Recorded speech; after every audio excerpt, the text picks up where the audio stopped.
Assalamualaikum warahmatullahi wabarakatuh. Salam sejahtera bagi kita semua. Om Swastiastu, Namo Buddhaya, salam kebajikan. Alhamdulillah, alhamdulillahirabbil alamin. Assalatu wassalamu ala asrafil anbiya'i wal mursalin wa ala alihi wa sahbihi ajma'in, amma ba'du. Pertama-tama, marilah kita panjatkan rasa puja dan puji syukur kehadirat Allah Subhanahu wa taala yang telah melimpahkan rahmat, taufik, hidayah serta inayahnya sehingga pada kesempatan kali ini kita dapat berkumpul untuk melaksanakan kegiatan mata kuliah ilmu pendidikan Islam, tentunya dengan kondisi yang sehat walafiat tanpa adanya aral halangan suatu apapun. Amin. Kedua kalinya, salawat serta salam tak lupa kita haturkan kepada junjungan kita, Nabi besar, Nabi Agung Muhammad Sallallahu Alaihi Wasallam, yang telah menuntun umatnya dari zaman jahiliyah menuju ke zaman Islamiyah, zaman yang penuh dengan kebahagiaan, kenikmatan, dan keselamatan seperti yang kita alami hingga saat ini, serta yang kita nantikan syafaatnya di yaumul kiamah nanti. Allahumma amin. Baik, langsung saja untuk ketiga kalinya di sini kami dari kelompok 1. Izinkan kami untuk mempresentasikan hasil kerja kelompok kami, yakni mengenai tema konsep dasar pendidikan Islam. Dan saya, Muhammad Ridwan Asharul Rosidin, dengan nomor induk mahasiswa 201190423 akan mempresentasikan subtema yang pertama, yakni mengenai perbedaan istilah antara pendidikan agama Islam, pendidikan keislaman, pendidikan dalam Islam, pendidikan menurut Islam, dan pendidikan Islam. Langsung saja yang pertama, yakni pendidikan agama Islam. Pendidikan agama Islam adalah pendidikan formal yang dilakukan oleh guru pendidikan agama Islam yang biasanya bergelar SPDI, yang diberikan kepada siswa-siswi suatu sekolah dan diberikan dalam kurun waktu atau dalam alokasi waktu tertentu yang bertujuan untuk meningkatkan kualitas keimanan dan ketakwaan peserta didik agar dapat berguna bagi nusa, bangsa, dan agama, dan tentunya materi yang diajarkan juga materi seputar pendidikan agama Islam. Dan yang kedua adalah pendidikan keislaman. Pendidikan keislaman adalah pendidikan yang bernuansakan atau yang bercorak Islam. Contoh pendidikan Islam ini adalah pengajian. Nah, dan pendidikan keislaman ini bisa berupa pendidikan formal maupun bisa juga berupa pendidikan non-formal. Mengapa pengajian dapat dikatakan dalam pendidikan keislaman? Karena pengajian ini di dalamnya juga terdapat unsur-unsur Islam, terdapat corak-corak Islam, suasana Islam yang menyebabkan pengajian ini bisa dikatakan dalam pendidikan keislaman. Kemudian yang ketiga adalah pendidikan dalam Islam. Pendidikan dalam Islam adalah pendidikan yang dilakukan atau yang terjadi di dalam suatu organisasi, komunitas, ataupun lembaga pemerintah yang mengurusi mengenai perihal-perihal keislaman dan cakupannya ini cukup besar. Kalau di Indonesia contohnya adalah Kementerian Agama. Kementerian Agama sebagai lembaga yang berwenang untuk mengurusi urusan keagamaan, terutama keagamaan Islam. Dan di dalam Kementerian Agama terdapat beberapa lembaga pendidikan yang dinaunginya. Contohnya adalah Madrasah Ibtidaiyah, Madrasah Sanawiyah, Madrasah Aliyah, dan hingga sampai ke jenjang tempat kita duduk saat ini, yakni ke perguruan tinggi keagamaan Islam. Kemudian yang keempat adalah pendidikan menurut Islam. Pendidikan menurut Islam adalah pendidikan yang telah dicetuskan atau pendidikan yang telah diciptakan oleh Allah Subhanahu wa taala yang disampaikan kepada Nabi Muhammad Sallallahu alaihi wasallam melalui dua sumber hukum Islam yang utama, yakni Al-Qur'an dan Al-Hadis. Kemudian yang terakhir atau yang kelima adalah pendidikan Islam. Pendidikan Islam adalah suatu pendidikan yang bertujuan atau yang memfokuskan upayanya untuk memperbaiki akhlak peserta didik ataupun memperbaiki yang lainnya, di mana peserta didik ini akan dituntun untuk kembali ke jalan yang lurus, yang semula peserta didik ini berada pada jalan yang salah. Nah, mungkin teman-teman bingung ya, apa bedanya antara pendidikan menurut Islam dan pendidikan Islam. Nah, jika menurut analisa dari kelompok kami, yang dimaksud perbedaannya adalah jika pendidikan menurut Islam ini adalah teorinya, sedangkan pendidikan Islam ini adalah wujud nyata dari praktiknya. Kita ambil contoh adalah kewajiban menghormati orang tua. Jika di dalam pendidikan menurut Islam, teorinya adalah kita sebagai anak wajib untuk menghormati kedua orang tua. Karena ridhonya Allah Subhanahu wa taala tergantung pada ridho kedua orang tua.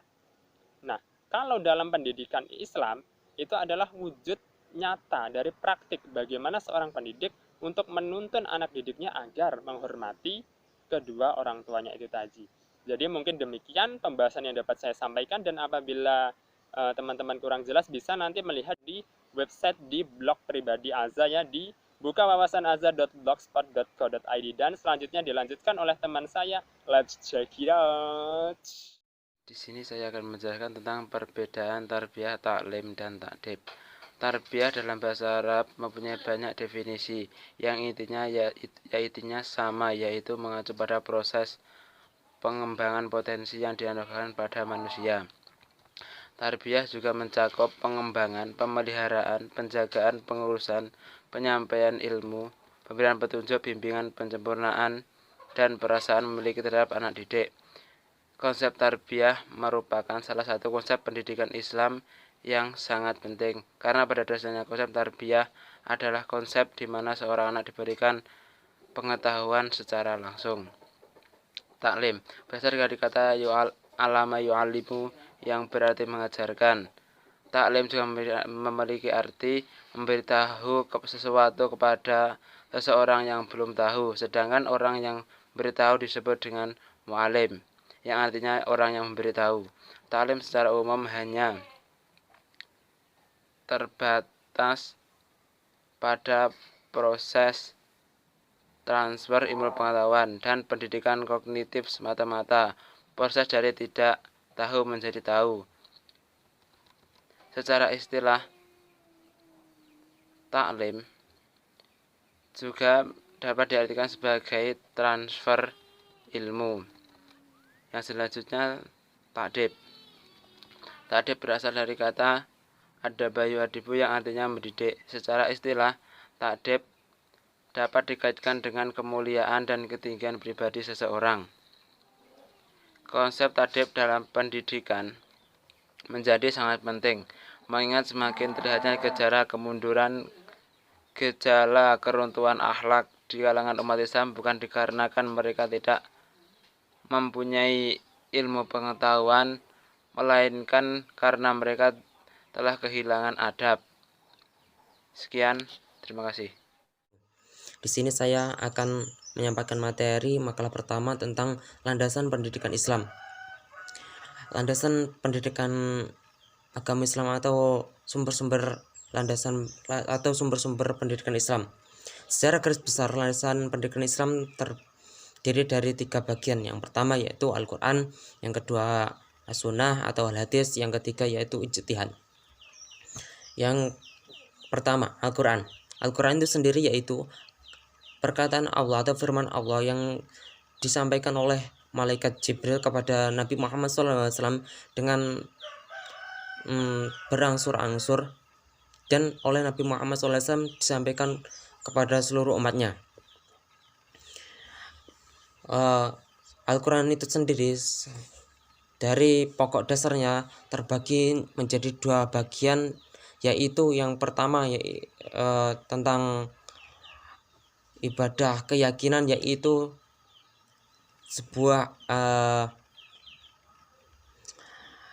akidah, dan yang kedua yaitu tentang aturan-aturan tentang perilaku keseharian seseorang yang disebut juga dengan syariah. Maka dari itu Al-Quran adalah sumber utama dari sebuah ilmu pendidikan Islam. Yang kedua yaitu As-Sunnah. As-Sunnah adalah didefinisikan sebagai sesuatu yang didapatkan dari Nabi Muhammad SAW, yang terdiri dari ucapan, perbuatan, persetujuan, sifat fisik maupun budi pekerti, baik pada masa sebelum kenabian atau sesudahnya. Dan mengapa sunnah dijadikan sebagai sumber ilmu pendidikan? Karena sunnah merupakan landasan kedua setelah Al-Quran sebagai kedua cara pembinaan pribadi manusia muslim. As-Sunnah selalu membuka kemungkinan penafsiran berkembang. Itulah sebabnya mengapa ijtihad perlu dikembangkannya di dalam As-Sunnah itu. 3. Ijtihad. Ijtihad adalah para fuqaha, yaitu berpikir dengan menggunakan seluruh ilmu yang dimiliki oleh ilmuwan syariah Islam untuk menentukan menentukan suatu hukum atau syariat Islam dalam hal yang belum ada di dalam Al-Quran maupun As-Sunnah, yaitu diatur oleh para mujtahid sebagai salah satu hukum Islam yang sangat dibutuhkan di masa-masa, yaitu di masa-masa setelah Nabi Muhammad SAW wafat.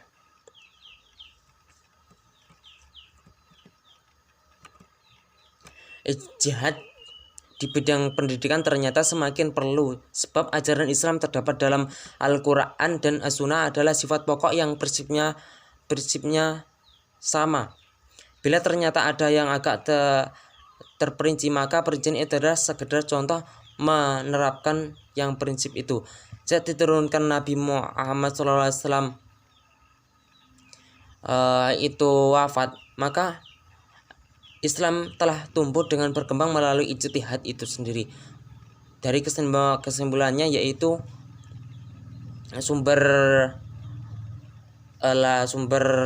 pendidikan Islam itu terbagi menjadi 3, yaitu Al-Quran, As-Sunnah, dan ijtihad, dan itu sangat-sangat pokok. Bismillahirrahmanirrahim. Saya yang bernama Rumiati dari kelas PAIM, NIM 201190455. Di sini saya akan menjelaskan dari poin prinsip-prinsip pendidikan Islam dan model penelitian ilmu pendidikan Islam. Nah, di poin yang pertama yaitu ada prinsip-prinsip pendidikan Islam. Prinsip pendidikan diambil dari dasar pendidikan, baik berupa agama ataupun ideologis negara yang dianut. Dasar pendidikan sebagaimana telah dijelaskan di atas, yaitu Al-Quran dan hadis Nabi SAW, yang merupakan sumber pokok ajaran Islam. Prinsip pendidikan Islam juga ditegakkan atas dasar yang sama dan berpangkal dari pandangan Islam secara filosofis terhadap jagat raya, masyarakat, maupun ilmu pengetahuan.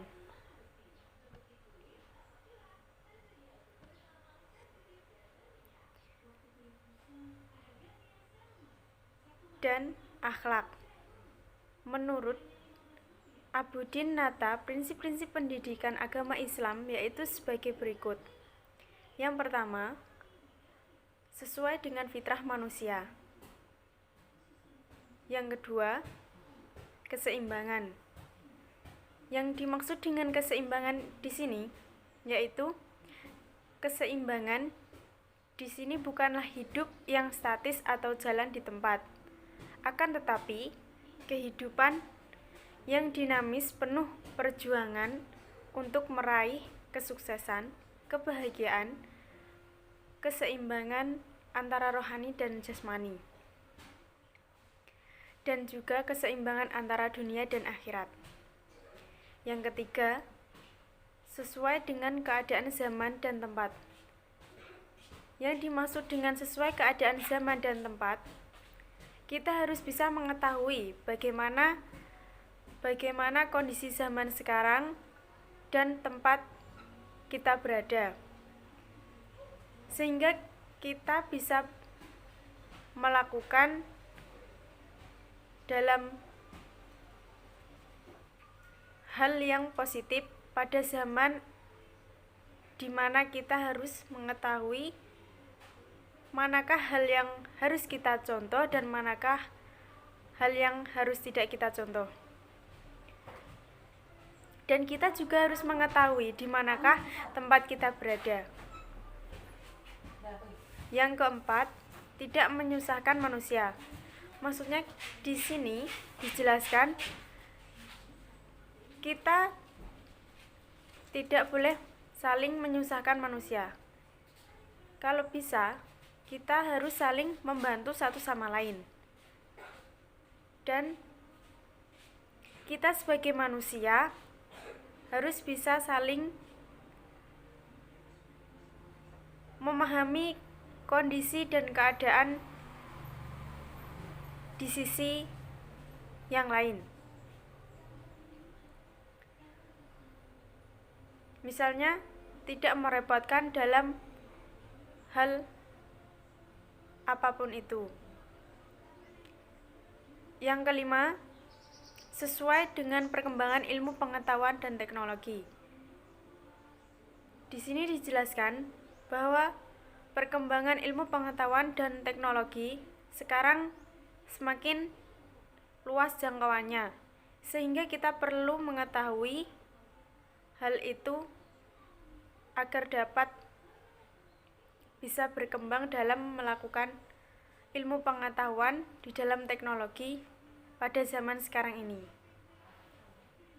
Yang keenam, bereorientasi pada masa depan. Islam mengajarkan memeluknya supaya masa depannya lebih baik daripada masa sekarang.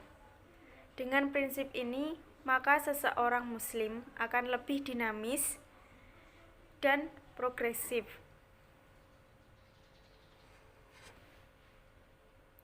Yang ketujuh,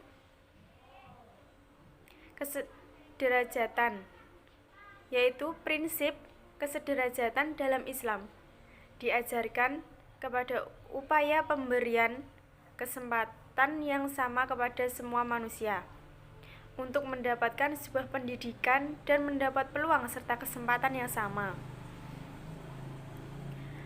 Yang kesembilan, keadilan atau persaudaraan, musyawarah, dan keterbentukan berdasarkan prinsip di pendidikan Islam mempunyai peranan penting dalam membentuk kepribadian seseorang muslim.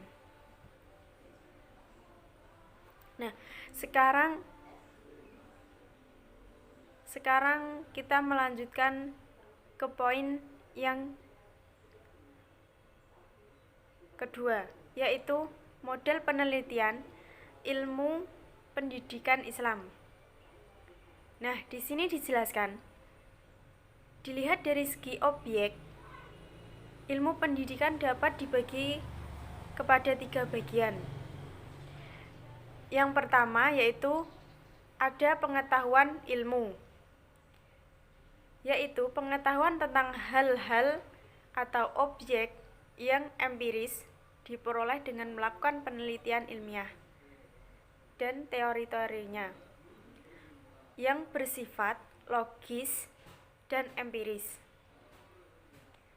Pengujian teorinya pun diukur secara logis dan empiris. Bila logis dan empiris, teoris ilmu itu benar. Dan inilah yang selanjutnya disebut science. Yang kedua, pengetahuan filsafat, yaitu mengetahui tentang objek yang abstrak atau abstrak logis diperoleh dengan berpikir, dan teori-teorinya bersifat logis dan hanya tidak empiris. Yang ketiga, mengetahui mistik, yaitu pengetahuan yang objeknya tidak bersifat empiris dan tidak pula terjangkau oleh logika. Objek pengetahuan ini bersifat abstrak, supralogis. Objek ini dapat dilakukan melalui berbagai cara, misalnya dengan merasakan pengetahuan dalam batin, dengan latihan atau cara lain. Pengetahuan ini kita tentang yang gaib diperoleh dengan cara ini. Ketiga macam pengetahuan tentang pendidikan Islam tersebut dapat digambarkan dalam matriks sebagai berikut. Misalnya, contohnya seperti sains atau ilmu, yaitu bersifat empiris, ilmiah, logis, empiris. Ada juga filsafat, abstrak logis, logika, maupun logis. Dan ada juga mistik, abstrak supralogis, suprarasional, dan ada juga yakni kadang-kadang empiris. Berdasarkan matriks tersebut, maka pengetahuan atau ilmu pendidikan Islam terdiri dari pengetahuan filsafat pendidikan, yaitu ada tasawuf mistik, pendidikan dan ilmu pendidikan, filsafat dan tasawuf tersebut ilmu, padahal secara akademis kebudayaan itu bukanlah ilmu tetapi pengetahuan, karena yang disebut ilmu harus bersifat empiris dan memiliki ciri-ciri ilmiah.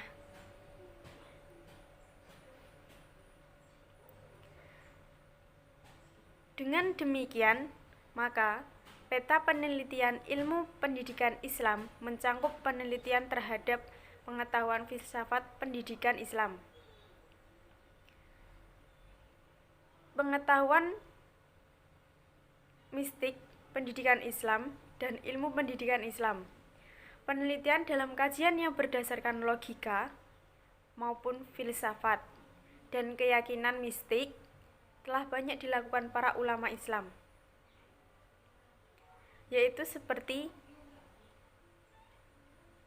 hal yang dilakukan oleh seseorang Muhammad Al-Taumi Al-Syaibani, misalnya mengusulkan diri pada kajian bidang filsafat pendidikan Islam melalui karya tulisnya berjudul Falsafah Al-Tarbiyah Al-Islamiyah yang diterjemahkan oleh Hasan Langgulung dengan judul Falsafah Pendidikan Islam yang diterbitkan oleh Bulan Bintang, Jakarta tahun 1979.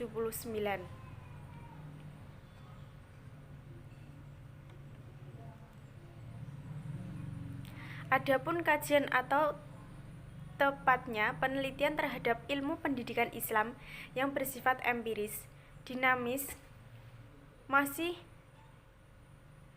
juga banyak kajian atau penelitian yang berkenaan dengan ilmu yang terakhir. Inilah yang menjadi modal bagi pengembangan ilmu pendidikan Islam.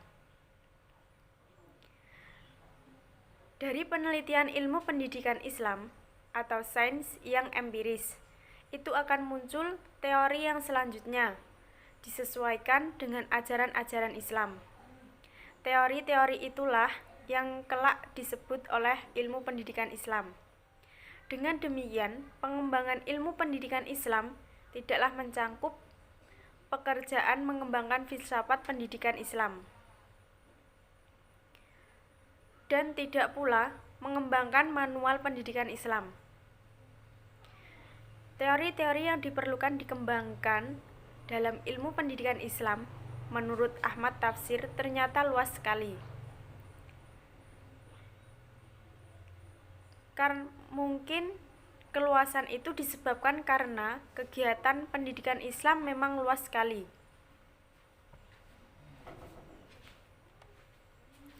Demikian pula teori-teori pendidikan Islam untuk pendidikan di masyarakat juga banyak variasinya yang dapat diteliti.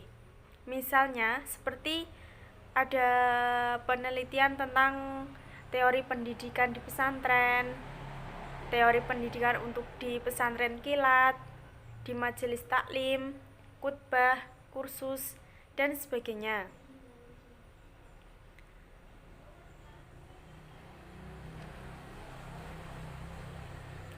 Selanjutnya, untuk lebih jelasnya mengenai model penelitian pendidikan Islam ini akan dikemukakan beberapa contoh sebagai berikut. Yang pertama, yaitu model penelitian tentang problem guru. Dimaksudnya di sini dalam usaha memecahkan problema guru. Himpunan Pendidikan Nasional di Amerika Serikat pernah mengadakan penelitian tentang problema yang dihadapi guru secara nasional pada tahun 1968.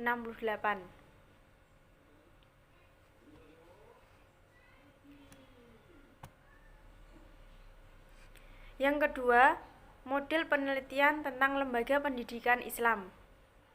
Salah satu penelitian yang berkenaan dengan lembaga pendidikan Islam adalah penelitian yang dilakukan oleh Karel A. Steenbrink dalam bukunya berjudul Pesantren, Madrasah, dan Sekolah.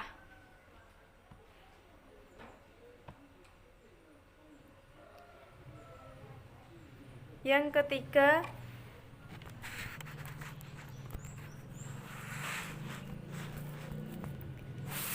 ada model penelitian kultural pendidikan Islam.